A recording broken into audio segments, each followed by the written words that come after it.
Tidak ketinggalan juga, saudara, ceramah berbentuk motivasi disampaikan oleh yang berbahagia, saudara Ahmad Syamsuri Muhammad, bertajuk Pengurusan Krisis dan Motivasi. Okey, konflik mengutamakan faktor fisiologi, salah faham, tangan dalam komunikasi dan perselisihan personaliti yang disebabkan oleh perbezaan dalam nilai-nilai individu atau seseorang. Selain daripada itu, konflik juga didefinisikan sebagai satu proses yang bermula apabila satu pihak menganggap satu pihak lain telah atau akan menghambarkan satu kepentingan dirinya. Ini mengikut Thomas 1976 lah. Definisi ini merangkumi jenis konflik antara individu dan dalam kumpulan. Jadi kita ada jenis konflik, ada 3 jenis konflik. Ini menurut Stott and Walker 1992. Yang pertamanya konflik diri. Ini konflik intra ataupun kita panggil juga konflik intrapersonal. Intra. Macam intra kota tu kan, dalam kota kan. Ini intrapersonal ni dalam diri. Yang keduanya konflik antara manusia, iaitu interpersonal. Konflik antara kita dengan kawan, konflik antara AJK dengan AJK yang lain, konflik antara pengurusi dengan naib pengurusi, okay? Konflik antara AJK dengan ahli, macam-macam lah, ahli dengan AJK, tak kisahlah. Yang ketiganya konflik pasukan. Mungkin konflik antara jawatan kuasa ini dengan jawatan kuasa tu. Dia ada tim A, tim B pula.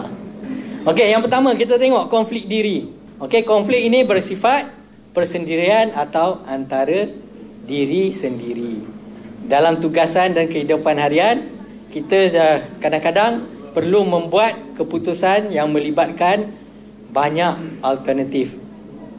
Apakah sebabnya kita konflik ini begini boleh timbul? Yang pertamanya, kita terpaksa memilih antara beberapa alternatif yang bersesuaian. Banyak. Kita ada banyak pilihan, nak pilih mana satu lah nak pilih, kita confuse. Jadi kita ada konflik dalam diri. Yang keduanya, terpaksa memilih alternatif yang mempunyai kedua-dua kesan positif dan negatif. Yang ketiganya, dihadapkan dengan alternatif yang mempunyai kesan negatif sahaja. Kadang-kadang ada juga orang yang bagi feedback ataupun bagi cadangan, dia suka tunjuk, contohnya orang ni dia tak suka perkara tu kan, jadi dia bagi pandangan yang negatif, alternatif yang negatif. Okey, yang keduanya konflik antara manusia. Tadi dalam diri. Kadang-kadang nak BGM pun ada juga orang yang konflik dalam diri. Orang suruh dia bertanding, dia pun tak nak, dia tak tahu nak ke tak nak ke tak nak. Orang paksa juga dia bertanding. Tu konflik dalam diri juga tu. Lalu dia cakap, saya ambil sajalah. Saya sudah kata tak mau, tapi mereka still paksa saya. Saya terpaksa lah, dia kata. Yang keduanya konflik antara manusia ataupun konflik interpersonal. Okey, konflik antara manusia ni berlaku bukan saja terutamanya di dalam sesebuah organisasi. Sumber yang tidak mencukupi, percanggahan pendapat dan persepsi tersalah anggap dan sebagainya merupakan sebab-sebab timbulnya konflik ini. Berlaku di mana terdapatnya hubungan manusia, terutamanya apabila mereka perlu berkomunikasi dan bekerjasama untuk mencapai matlamat yang sama tetapi berlainan peranan, tanggungjawab dan keperluan. Kadang-kadang ialah lain orang lain dia punya personality kan. Ada setengah orang yang kalau salah dia tegur secara baik, ada yang setengah cakap direct je. Jadi setengah orang tak boleh nak terima. Jadi bergaduh, konflik. Seterusnya, jenis-jenis isu pencetus konflik. Terdapat 4 jenis isu yang menyebabkan tercetusnya konflik antara manusia. Yang pertamanya, tidak setuju dengan matlamat, bukan maklumat ataupun tujuan. Yang keduanya, tidak setuju dengan cara melakukan tugas. Yang ni banyak jugalah. Yang ketiganya, tidak setuju dengan suatu keterangan ataupun fakta. Yang keempat, tidak setuju dengan nilai. Ini contohnya benar atau salah. nilai lah, sebab lain orang lain dia punya nilai dia. Yang ketiganya tadi saya kata ada konflik intrapersonal, konflik interpersonal, konflik pasukan. Yang ni kita masuk yang konflik pasukan tadi. Sesuatu pasukan akan menghadapi dua jenis konflik dalam menjalankan peranan dan tugas mereka. Okey, yang pertamanya konflik dalam pasukan itu sendiri, samalah seperti pasukan mengalami konflik sesama sendiri. Okey, yang keduanya konflik antara pasukan. Tadi konflik dalam pasukan dia je. Mungkin dia tak setuju dengan dia punya bos ke, dia punya pengurusi ke. Okey, tapi yang keduanya konflik antara pasukan. Mungkin merupakan konflik yang tercetus. Okey, konflik pasukan perlu dititik berat dan diurus dengan baik demi kebaikan dan peningkatan prestasi pasukan dan organisasi.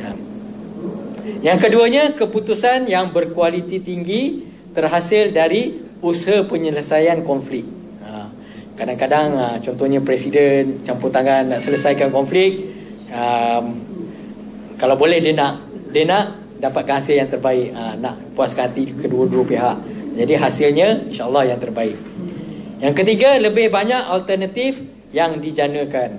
Biasalah orang berkonflik, contohnya pasukan A dengan pasukan B, dia nak tunjuk dia hebat kan, mana yang lagi hebat. Dia pun keluarkan macam-macam alternatif, macam-macam cadangan. Contohnya hala tuju ataupun nak improve ekonomi ahli. Kumpulan A kata cadangan ni, bila kumpulan A dah kata macam tu, yang kumpulan B tak nak kalah kan, jadi dia buat cadangan lain.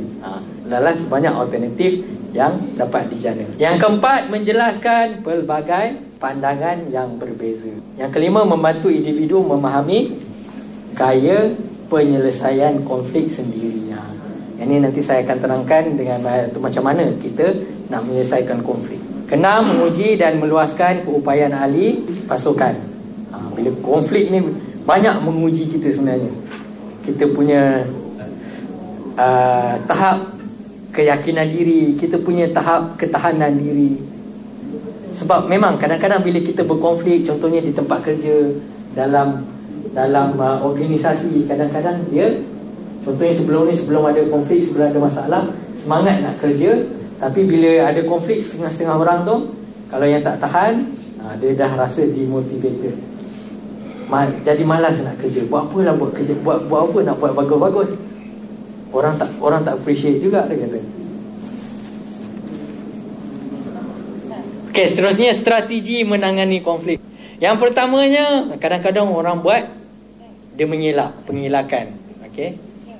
Kadang-kadang ada konflik, tapi orang yang suka mengelak ni dia tidak mengindahkan atau memendamkan konflik ni. Ahli kumpulan mengelak untuk berkonfrontasi kerana sikap tidak peduli atau tidak kisah atau masih dalam peringkat penafian. Orang kata tu kadang-kadang dia kata, saya tak ada rasa apa-apa pun, tak ada konflik pun, rasa okey je. Mungkin dia kata, taklah peduli apa aku. Tu dalam peringkat pengelakan. Individu yang berkonflik adalah tidak asertif dan tidak bekerjasama. Jadi kalau macam ada tengok dekat internet, dia ada banyak tu assertive training, ada macam-macam lah. Okey, tu dah terkeluar sikit asertif. Tapi kita tengok yang strategi menyelesaikan konflik tadi. Yang pertama tadi pengelakan, yang kedua penyesuaian. Individu yang bekerjasama tetapi tidak asertif lebih suka strategi memuaskan kepentingan orang lain tanpa memikirkan kepentingan diri sendiri.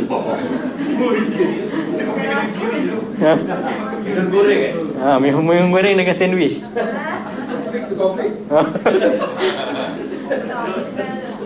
Konflik antara perut dan mulut. Jadi dia dah tak tahan terus keluar. Mereka ini dia selalunya berkorban demi kepentingan orang lain. Yang inilah orang-orang yang pasif yang disesuaikan. Tak apalah, biarlah, mengalah je lah. Yang ketiganya persaingan. Tadi yang pertama pengelakan, kedua penyesuaian, ketiga persaingan. Individu yang terlibat dalam konflik ini berkecenderungan memenuhi kepentingan diri sendiri tanpa mengindahkan kepentingan orang lain. Okey, ini adalah strategi menang kalah dan dilihat sebagai mempengaruhi atau mengawal orang lain. Jadi strategi yang ini, persaingan ni ada pihak yang menang, ada pihak yang kalah. Yang keempat adalah kompromi ataupun perkongsian adalah jalan tengah dan diambil bagi asertif dan kerjasama. Ia lebih kepada pemuasan separa kepentingan kedua-dua pihak dan lebih kepada pertukaran konsesi dan mencari jalan tengah.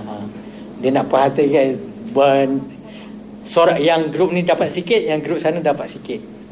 Yang kelima, pemuafakatan. Strategi ini bersandarkan kepada prinsip memenuhi kepentingan semua pihak yang terlibat, menggalakkan kerjasama antara dua pihak yang berkonflik dan mencari alternatif yang memenuhi kepentingan bersama.